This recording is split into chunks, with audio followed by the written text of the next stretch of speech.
Welcome to Boston, January 1919, a city alive with the echoes of industry, fresh from the shadow of the Great War and on the cusp of a new era.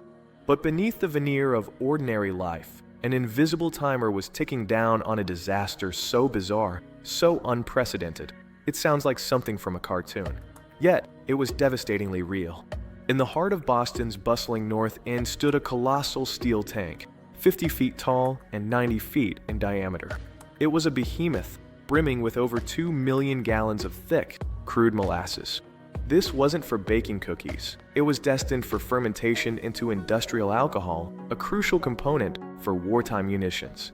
But this industrial giant harbored a deadly secret. Constructed hastily and cheaply by Purity Distilling, its steel was too thin, its rivets were weak, and it had never been properly tested. Locals had reported leaks for months, describing the gooey trickles as harmless molasses tears. Oh, how wrong they were. It was Wednesday, January 15th, 1919, a surprisingly mild winter afternoon. Life in the North End was carrying on as usual. Children were playing in the streets, workers were heading to lunch, and a firehouse stood ready for any emergency. Then, at precisely 12:30 p.m., the unthinkable happened. With a deafening roar and a sound like machine gun fire as its rivets snapped, the colossal tank violently exploded. A terrifying 25-foot-high wave of molasses, moving at an estimated 35 miles per hour, erupted from the wreckage.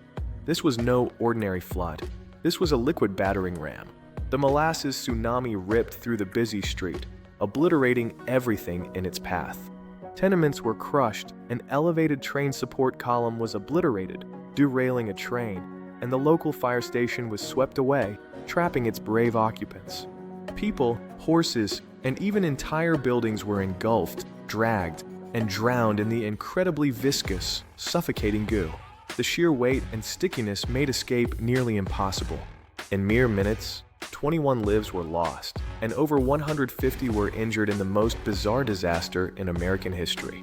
The cleanup was an epic task. For weeks, rescue workers, firefighters, and sanitation crews battled the sticky aftermath.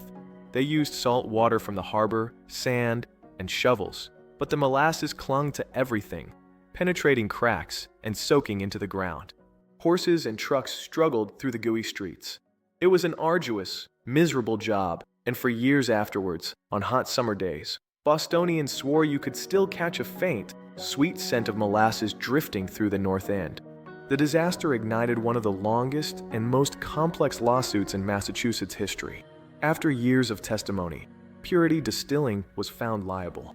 The investigation revealed gross negligence, inadequate construction, a complete lack of proper testing, and ignored warnings of structural weaknesses.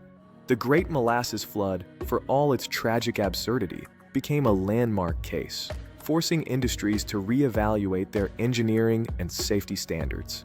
It's a sobering reminder that even the most seemingly innocuous substances can unleash unimaginable devastation when safety is neglected.